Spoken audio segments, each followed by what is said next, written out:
Hi, I'm Andy Acton. And I'm Chris Strevens. This is Dentology, the Business of Dentistry podcast. So this week on Dentology, we're talking to somebody who I've known for close to 20 years. A really creative, interesting guy. Done many things in dentistry. A real pioneer with the practices he created. There's quite a lot of work behind the scenes as well, working at the 111 Centre, and recently had a health diagnosis that put lots of things into perspective for him. So I think you're going to really enjoy this conversation. So, good morning, everybody. It's Monday at 7 o'clock in the morning, and it's another Dentology podcast guest. And today I'm delighted to have this person join us. We were just talking in the preamble, and it's nearly 20 years that we've known one another. We are recording this in the afternoon, but it goes out at 7 o'clock in the morning. And there's something quite sweet about it going out at 7 o'clock in the morning, because this would really suit the person that we're talking to today, because they love mornings, that we'll talk through in a minute as to why that's the case.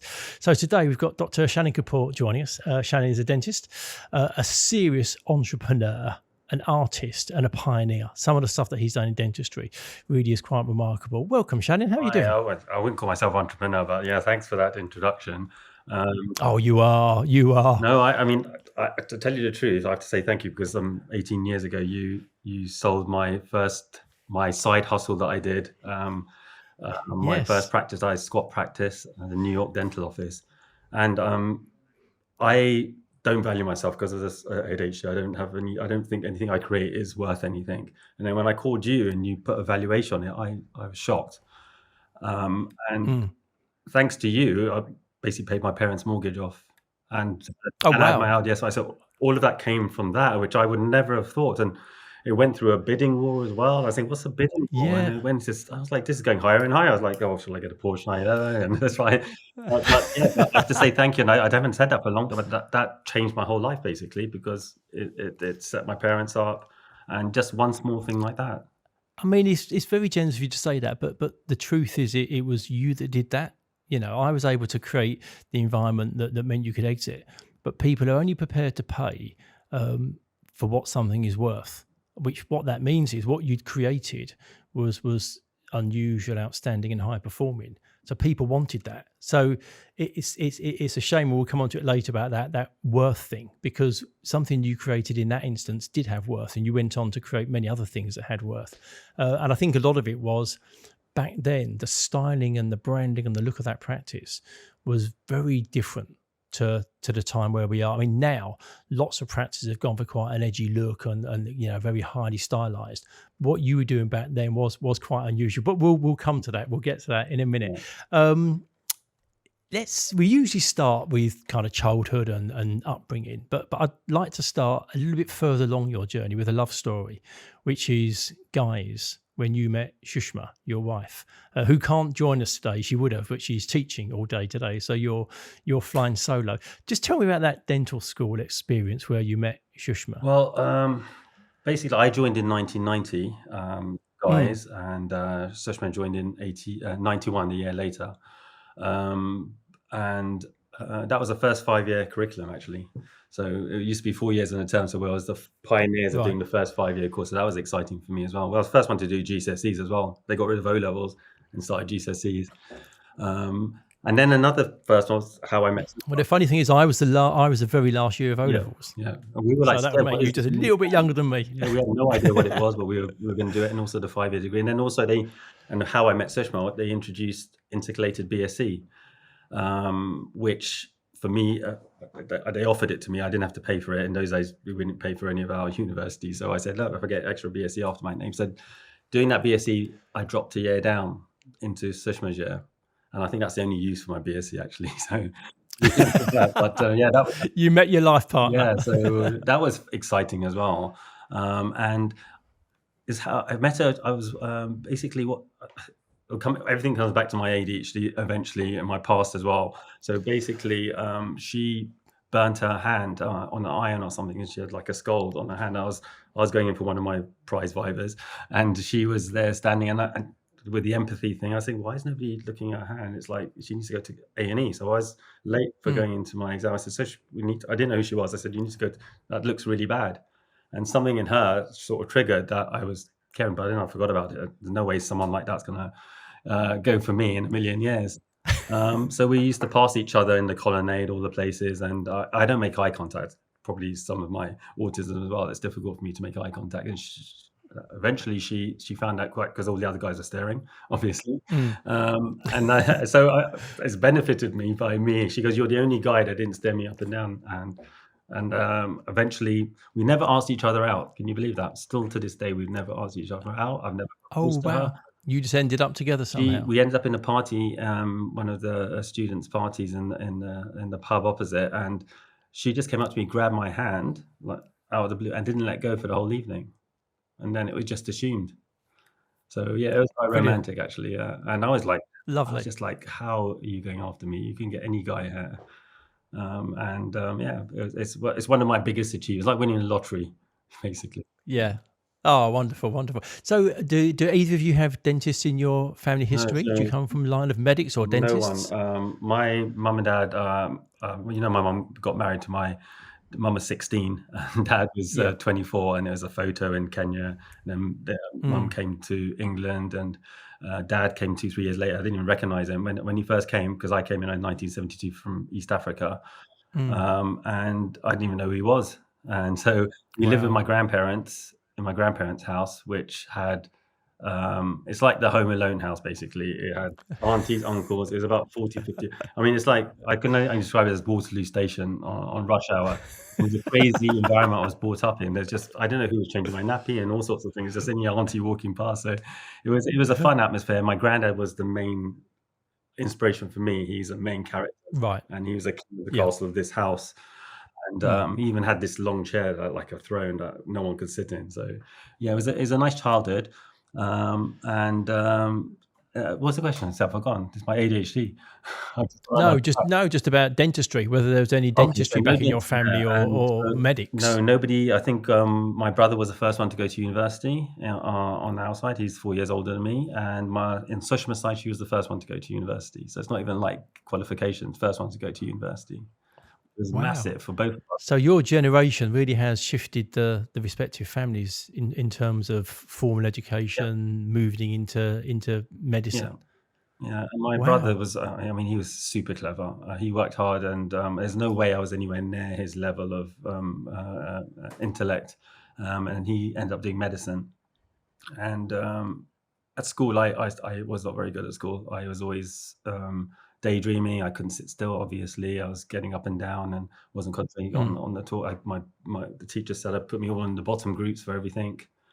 And which is tragic, really, isn't it? Because I mean, we'll come on to your ADHD shortly, but you've only fairly recently been diagnosed in the last couple of years. So you obviously lived all your childhood, your teenage years, most of your adult life without necessarily understanding this, and it seems really harsh and tragic that your schooling, you'd have probably been categorised as a nuisance, a naughty boy, and all the other things, but it was just a lack of understanding. I was a bit more quiet and shy rather than the one bouncing off the wall. Right. But, there was that at home. But yeah, I mean, it was difficult. And I was thinking, why can't I? I thought I had the ability. I wasn't concentrating on the lessons. So they put me in bottom groups, but when it came to exams, for example, when it came to the crucial exams like the GCSEs or the A levels, GCSEs was the first time I proved myself. So when I knew there's a week left to do it, that's when I go into hyper focus mode, and basically I can do all the content within a short time. And the teachers are like, "How did you get all these A's and B's? Like, where did that come from?" Because if you give me a textbook on something and give me 3-4 days, I'll memorize that textbook inside out. Coursework I'm not good with, because that's the whole year you have to concentrate. But when it comes to the exams, and it's sort of photographic memory, so I can watch a book and I can read it all, and it will come to me. Every single page will come to me, and even like up to the page number. So if I'm doing the diagram will come up, the picture, everything comes on there, which is it's a bit of a cheat, but it got me through. But it's funny hearing you say it, isn't it? Because I think quite often when you hear people talk about ADHD, very often it's couched in a negative context in terms of the problems it can bring, the difficulties, the challenges. But hearing you say that's kind of like a superpower, but that's part of, you know, the book that comes with ADHD. So it's quite nice in some ways to hear that there's amazing positives that come with it, and I mean, it's that they quite may or may rare. not It's balance. not common in Yeah, ADHD. That is, I think it's maybe a trait because it's always overlaps with other conditions as well. sure. But yeah, I mean, it's that's as I talked about earlier. It's a sense of urgency. When there's a sense of urgency, that's when I get to work. And if it's Right, 2 yeah. years and the exam's in 2 years' time, forget it. There's no chance. And that Yeah, happened to me it in my now makes PhD. sense. Yeah, it makes sense now why it's so hard to get you to come on this, because there was no urgency. I needed to say to you, Shannon, You we're know, going to it's do just, it at 2 o'clock this afternoon, and it would have happened. and even now, I was like trying to load her, like, oh god, it's like, and that thing with the photographic memory. When I did the BSc, because the coursework took so much of my time, because I hate doing coursework because you have to concentrate all the time.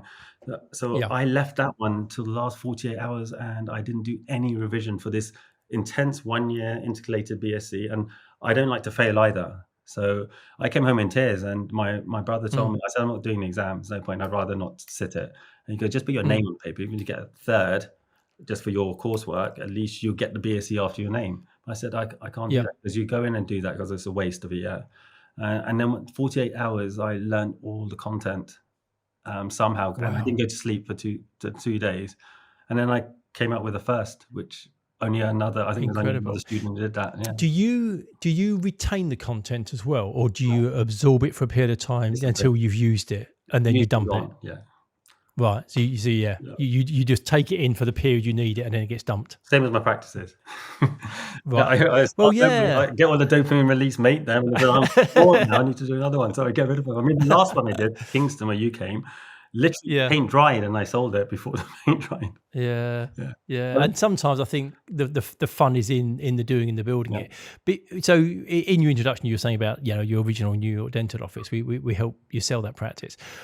Prior to that, what was your dental career looking like in terms of being an associate? Did you bounce around much? What was your kind of Um, associate career looking I like? was very lucky. I think you spoke to Marina, didn't you, on one of these calls? Yeah, and Yes. Yeah. Yeah. she met Surinder.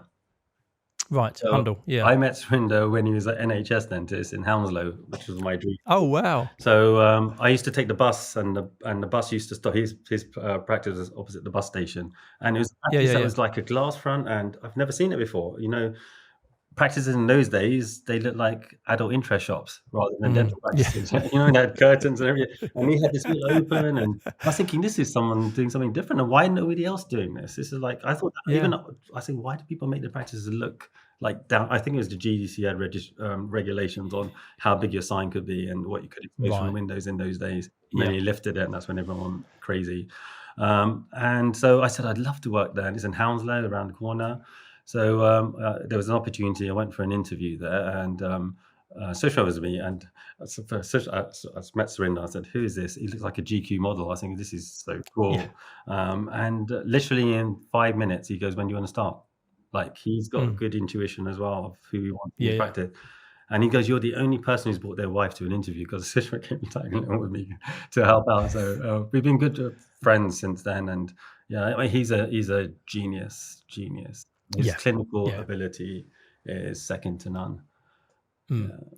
And a great grounding for you in terms of being involved with somebody who was incredibly innovative, you know, doing Massively things different level. different, and sometimes just hooking up with the right people at the right time. I think quite often we don't pay enough credit to timing, and sometimes just those people at a certain stage in our career can make such a massive difference in terms of the trajectory that we go on. Oh, when he opened Lund Oslo, that's like, I think the whole Yeah. dental world just went. There's no social media, so everybody knew No. about there's a few dentists in those times, 3 or 4 of them, that were popular because of the newspapers. They got in. They were like doing articles and stuff.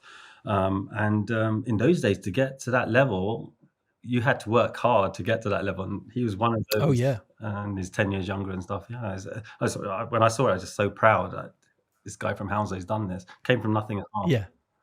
Yeah. Yeah. Yeah. Which is impressive. So did you always, even back in the early days, did you always think that you would be a principal? Did you see in your future that you would be setting up practices, being your own boss?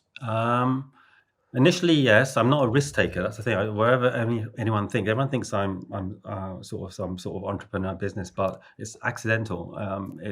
I do what I want to do at the time. It's not with a future to like I'm going to sell this. I'm going to do something. It's just basically boredom. So as an associate, I was going in.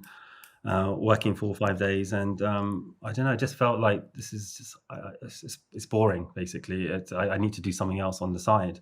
So looking for practices gave me a dopamine hit. I rang all the practices that were outside the area and said, if you're ever selling, tell me, because the squat practice I don't think we actually did in those days. It was more like you had to buy established. Yeah.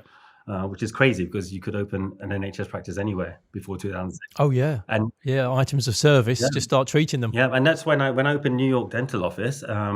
I put it NHS, and everyone's going, "What? Why you've made a gorgeous practice and you put it here as NHS?" I said, "Of course, why not? I'm doing that for myself. It's not for anything else." I had a sign outside on Brentford High Street saying accepting new NHS patients, and there was an open day, and we had a queue going all the way around, and it was amazing.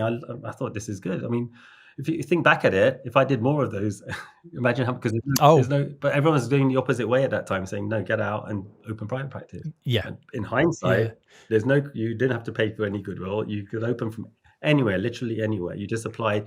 There's one person at the PCT you had to get permission from, sign it. That's it. Start your item of service. You'd say you have to keep moving. You always want to be doing new things. But was that the sole driver to buy or set up a practice? Because you could have just taken that in a creative, artistic direction and keep yourself busy there, and continue to work on as an associate dentist. Was there something more behind why you wanted to take control of the business side of your life? Mainly because the way I have a setup in my practice, it's the way it's my environment. The environment in has to be nice. I can't work in a bad environment. Certain lighting effects. Now I realize why white lights are not good for me and the rest of it. So, and you have to keep stressing them out. So there was something that made me uncomfortable, and I don't know what it is, but if I see something that's if I'm working in a practice, because I did a few locums after I sold the practice, I had to stay with my dentist for a while, so that was torture. Like working in places that the lighting, everything was just not my style. I just couldn't work. I did want that, and I don't think it's because of I think it's the independence as well. We, like, for example, we don't like to be told what to do, basically. And as an associate, you have to hit targets, you have to do the rest of it. And I was never in it for the money or whatever. I wanted to work at my own pace. And that's another thing. When I sold my Hounslow practice to my dentist, I had to stay there for a year, and I was the lowest producing associate. I was like, because I've never done, because when I used to work, this is something that people might find a bit weird, but in my whole practicing career, I can count on these hands how much private work I've done, because I hate discussing money with patients. All my patients were exempt, and I loved it. And also the patients that couldn't afford, because of the empathy part of it, I used to let them off. There's so much pro bono work because I was the boss, I could do it, but I was the worst. If I was ever left over, no one would ever employ me. Because I'm so low grade. So I used to get told off saying, "You hardly made the nurses making more than you did today," and this and that. So I said, "Well, that's the way I work." So I just wanted to get out as soon as I could. Right, yeah, which then makes sense why if you can control the whole environment. But the other fascinating part about this was at a time when you hadn't been diagnosed with ADHD. So you were just trying to feel your way through life and create an environment that worked for you, as opposed to understanding why it was important to you to work and behave in this particular way. The other thing is that I would have gone crazy. I think I would have really gone off the rails if I just stuck with being a dentist, even in my own practice, because I needed some excitement and designing practice. And I'm talking about when I open practices, it's not I call a designer in, I call builders in, I get actively involved in everything. Even I'm very, as a businessman, I don't delegate. I try and do everything myself. So even cleaning the windows, everything. Patients say, "What are you cleaning windows?" I say, "Because I like doing it." It's like I can't just sit around waiting around. So, so even when we made the New York Dental Office, the brickwork, I helped do the brickwork, plastering, painting, all the wallpaper, all the glass blocks, all the practices. Me and Sushma made the desks and all the rest of it from IKEA. How many squats have you done, Shalin? There was. See, I need to remember. There was New York Dental Office for 1. Then there was New York Dental Office 2 in Surbiton. Then there was then we moved SK Dental to a bigger location, so that was SK Dental 2, I called it. Yeah. Then there was Smile Kingston.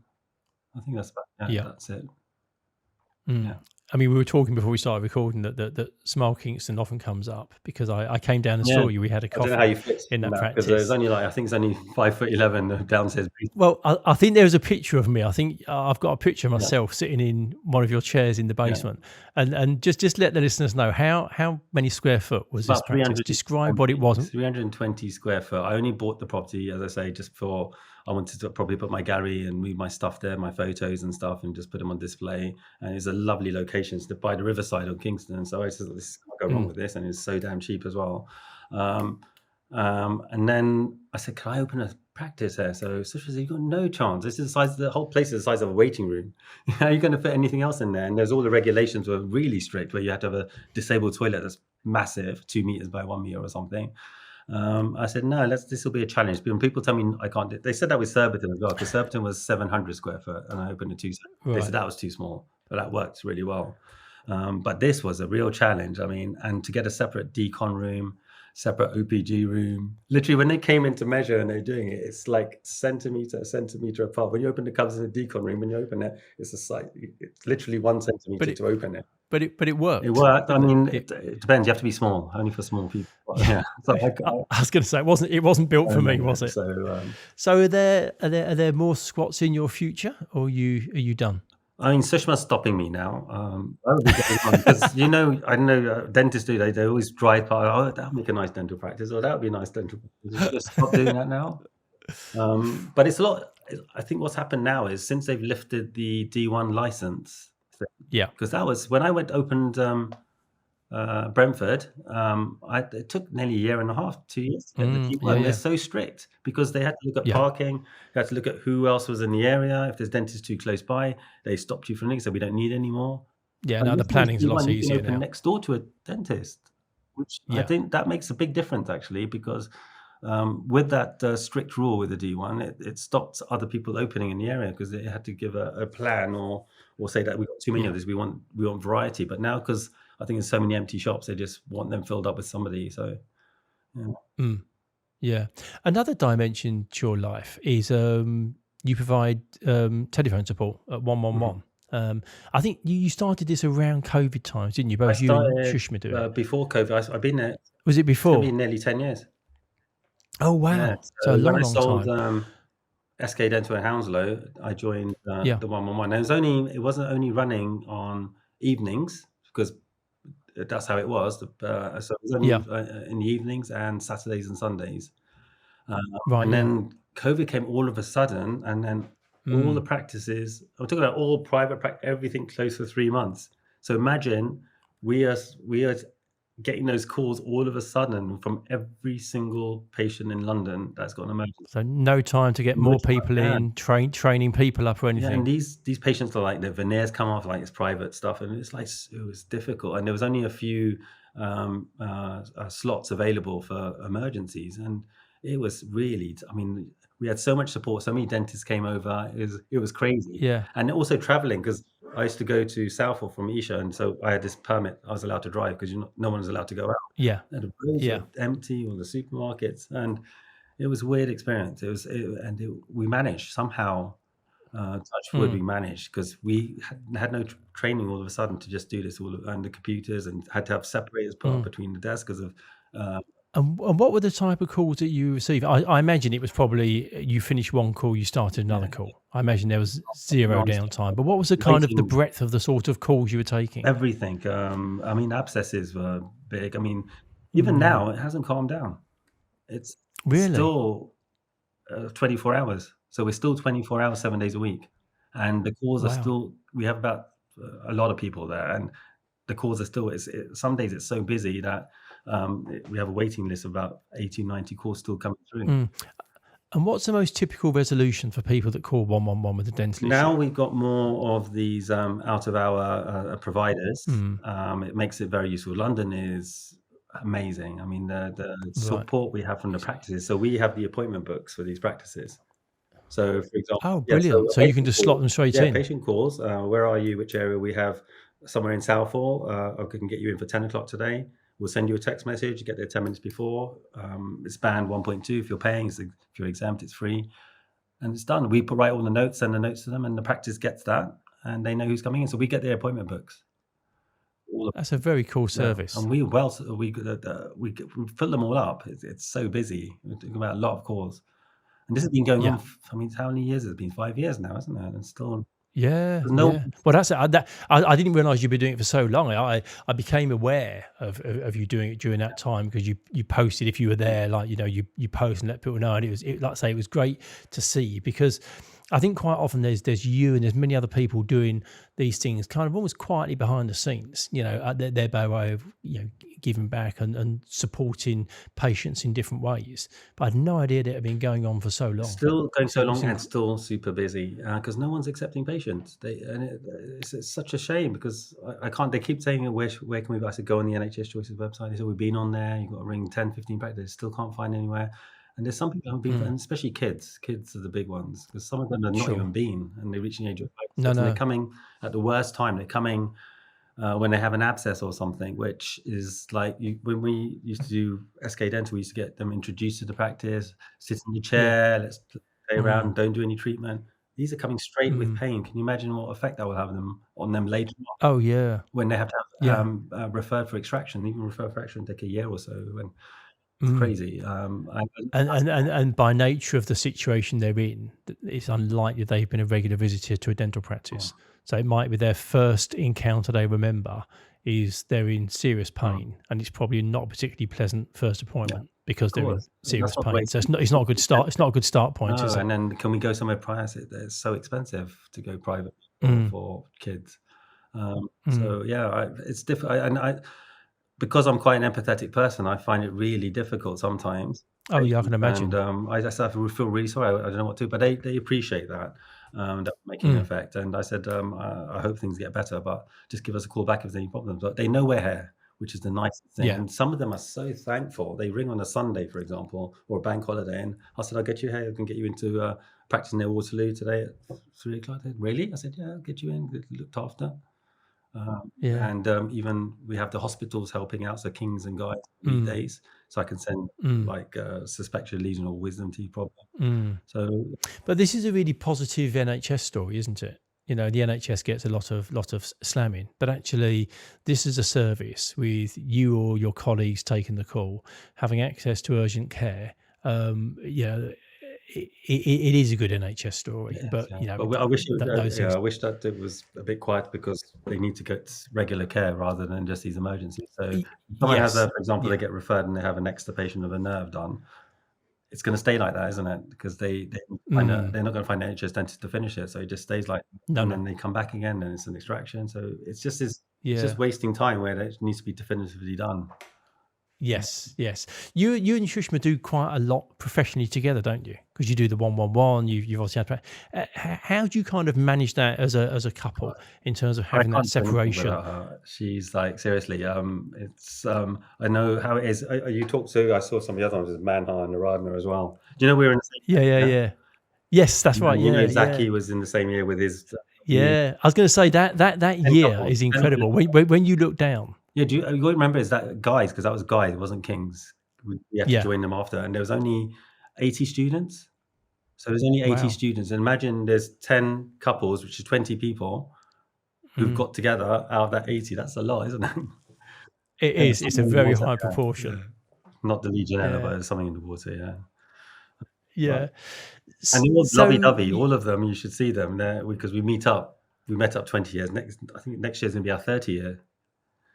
Right, yeah. So, and do you know when we had our 20-year reunion, everyone came. I've got a picture. It's like the whole year came. That's how bonded we were. It's brilliant. And I only moved into that. I moved in from the year below, so I joined this cool group. One of the ones that stand out from the rest. And it's funny, isn't it? Because if that hadn't happened, then you and Shushma doesn't happen. You know, you're still very close friends with Zaki. You obviously keep in touch with Manhar. All these connections. It really is. I always think of that film Sliding Doors, where you have that situation where the girl runs down the stairs and she kind of jumps on the tube, and then they replay the scene and she doesn't jump on the tube. But that's life, isn't Yeah. it? All the time. We always have these moments. And I often wonder, kind of, we never get to know what the thing that we missed out Of on. course. We only ever get to live out the bit that actually happened. No, I mean, yeah, when I met Sushma, because she got no family in this country, her parents, she just studied on her own here, so she got not a single member of the family. Right. And so I brought her to my Waterloo Station house to meet all my Yeah. my family, and she loved it. She was just loved by everybody because she could speak Hindi as well. Brilliant. So none of us can speak, and they're like, "Well, how did you get this girl?" and stuff. So she was really spoiled. She had this new family that they loved her more than me. So yeah, it's worked out well. And also, I got my parents living with us as well. For someone like a daughter-in-law, to some in India, they find it hard to stay. She's adapted, and that's down to her really, which is amazing. Yeah. So it's best of both. I get so much amazing food. My mum's the best cook. Sushma's the best cook. So my uncle, Oh, granddad wow. had So you get the best restaurant. so you get well fed. Yeah, 100%. Yeah. But it's so funny because everyone keeps saying, "How did you get her?" and stuff. And even at the wedding, because we got married because our dad got ill, so we qualified in '96, and then within 6 months we got married because our dad was ill. So literally 6 months after qualifying, we're flying to India to get married, and Oh, wow. we got same ethics, so we didn't want our parents to pay for our wedding, so we funded it, and I think the total was about £3,500, which is crazy, isn't it? But that's what it is. by It's today's always about the standards. love, and everything gets. But I want in this trajectory, everything should get better as life goes on, rather than see everything at the beginning. And sometimes my kids say, "You've given us too much" and stuff. I said, "Well, yeah, that is. Sometimes it's nice to be on that journey to work it out." Absolutely. Absolutely. We've talked a bit through the conversation so far about ADHD and you being diagnosed. What was the kind of the run up to you being diagnosed and the culmination? How did that whole situation come about? Normally, with ADHD, you have problems with emotional regulation, and with me, when it was practices and the rest of it, I could run away from things. But yeah, something happened with my daughter, and it was difficult to manage my emotions. Right.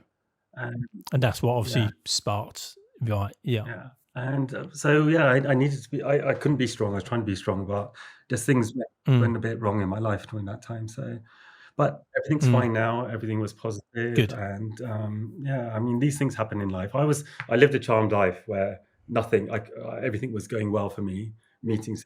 So this was the first major obstacle I had, and I don't think I had to get Right. mechanism. So I did get help, and then I realized what I had. So Which is great that you now are able to manage it. And as a result of that, we talked before about your daily routine, and I regularly see pictures of you in the gym at 3:00 in the morning. And for most people, that's just like, my goodness, how on earth do you get up at 3:00 in the morning, go to the you gym? know what? That's the best time of the whole. I mean, I was going to say, I'm guessing for you and your routine that works. yeah, I mean, it's just paradise, just driving, and there's no one there, and it's so fun. It's a 24-hour gym. I've only joined recently, and I said this is a revelation to me. And there's all the machines, like my own private place, and it's a buzzing because the McDonald's is 24 hours opposite, and I go past to park my car, and there's all the people come back from the parties, and it's just fun to watch. I just go get a coffee there and just sit and watch. It's just so funny to see them when they're completely out of their heads and stuff. So,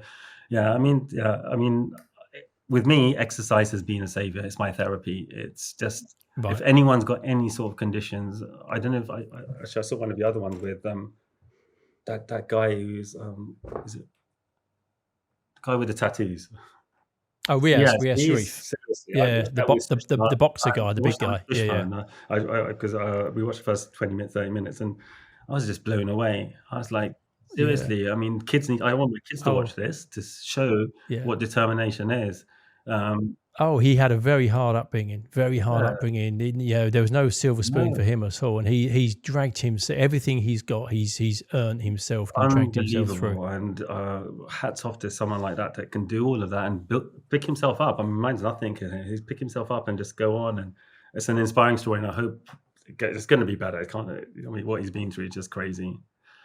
Mm. Um, And as a result of your own mm. experience, have you had different people across the dental profession reach out to you and say, "I think I've got some I get similar behavior I get traits 10, to 10 you"? emails at least. In the beginning, I got lots and lots and lots, but now I get Mm. about 10 a week. And it's either for them or their children. Right. And they're seeing the signs, they've referred them on because of this. All the schools pick up on it now as well. But it's highly genetic. Yeah. So I was saying, have you got yourself checked? Because it's picked up. It's I don't know what the percentage is. Very very high genetics, and you see it in your parents. I've seen it. My dad's got OCD. When he closes the door, he has to do it like 20 times. These little things you can pick up. But I say it's not a disability. It depends. It's only a disadvantage if you're put into something you don't want to do. You'll never be happy. Yeah. And if you look at, for example, did you know in the prison population's like 30% have got ADHD? Wow. Because these guys have been either not diagnosed and they're bored, or they can't get jobs after. So it's all a circle, vicious circle. So what they did, they did some research where they did some they treated them for the first time. They diagnosed and treated Mm. them, and normally the reoffending rate I think is 60 or 70% with these guys. It went down to less than 1% after treatment. I mean, this whole thing, the whole prison Wow. service could be changed. This massive thing. I always tell my kids, even before I had ADHD, nobody's bad. No one does things wrong. There's always a Yeah. reason behind everything. Even the ones you think are the nastiest people, there's always a reason for that. And this Mm. is a reason. And then you're putting them in an environment that they're not comfortable, Mm. locking them into a room. Can you imagine? It's just, of course, they're going to reoffend because they can't get jobs. Their dopamine release is doing crazy things because we're impulsive and the rest of it. So Mm. it's a really interesting subject. And I think it can solve a lot of problems as well if it's diagnosed. And Mm. it's always been there. People say it's overdiagnosed. It's not. It's been misdiagnosed, or people have been given antidepressants or given this when it wasn't intended to. So a lot of the Mm. dentists that ring me have been on antidepressants for like 10, 15 years, and that's the worst thing you can give to someone with ADHD. It doesn't work. Mm. You need to give them stimulants. So given the style of life that suits you well, was it challenging to be cooped up in a surgery for hour after hour It because of it being a contained box, but also the white light as well? Because you were saying the white light is yeah. challenging. Looking back, was that quite a harsh It environment for wasn't you? the reason why I survived so long was because it was NHS, Right. and it was busy. There It was was, yeah, there was a pace. There was a there was a pace to it. pace. I could run from one room to another, and that was good. I loved all that, and that kept me busy. So I've always loved. I worked in A&E when I qualified. Worked at Royal London's Max Fac. In those environments, Yeah. where people with ADHD, they can't manage their own life, but in emergencies and stuff, they are level-headed. They cope. They come up with ideas that other people don't see immediately, like Mm. instantly. So Yeah. that's why with 111 as well, because I take the course, I know what the diagnosis. I get them in, and everything's different. Every single call is different. Right. Yeah. And I mean, with 111, it's like there's one patient that called, and we were worried about him because he said he's going to do something Mm. to himself, and Oh, and we all, so I got the other girls to ring the ambulance. I said get them, but they don't come out. Police don't come out for these things anymore, mental health things. right. So I was trying to talk to him. I know you've not been trained in this, so No. you're No. not You're just trained how literally to doing your keep best. someone on the line. And so I remembered No. all the movies I watched, when they're doing that thing on the top. So I was trying to go through that, and he kept going off the phone. I had to ring him back at the end, and I said, "There's the ambulance coming." They said, "Oh, it's gonna be another 30 minutes." I said, "You're joking." And then it's crazy. And then eventually they came, and they couldn't get through the door. So Mm. they had to call the police to break the door down because they're not allowed to break the door down. Mm. But he eventually just drunk. But it's funny, isn't it? Because, like you say, the more we talk, and undoubtedly there are days that are Mm, challenging, but I'm also hearing the high degree of empathy that comes with ADHD. In your case, meant that you kept that person on the phone, you kept talking to them. So there's good things that come out of it as mm, well. So it's nice to hear that there are elements that you can lean mm, into, and as a result of knowing about your condition, it kind of makes more sense why you would behave like that. But for that particular patient who was on the phone, it's amazing that they got mm, you as the person that answered the mm. call, because you were able to keep them on the phone, and you were able to keep them kind of to a stability before somebody else could turn up and perhaps take over and help. No, like because we've got nurses, trained nurses working there as well, and sometimes there's Mm, difficult calls where the patient's really aggressive. Get that a lot, obviously, because they can't find anyone there. sure. And when someone's in pain, I Yeah. explain if they're in pain, they're going to be acting irrationally. All of us would.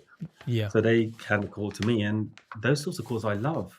I love Mm, taking someone who's extremely aggressive. That's my challenge, and get them down within that 3 or 4 minutes to saying, "Oh, thank you, mate. thank you, and all this. I've really, and because you're listening to them, you understand, because that makes a big difference. Half those calls you can just manage it, but if you're abrupt with them or there's nothing available, this and Yeah. that, it can be difficult. So I take that as a challenge. Even Yeah. in dental, when I was in SK, I've treated thousands patients. We have something called rejection sensitive dysphoria, so we can't handle rejection. We don't like anything negative. So getting a complaint is the biggest problem I hate it. So we manage Yeah. which are both managed without, fingers crossed, know what happens afterwards, but no complaints ever, because Brilliant. we don't like it. We don't like, we'll sit in our head for ages. And there's some people who are quite resilient, and they're the ones who are really successful because they are resilient. They just like get through.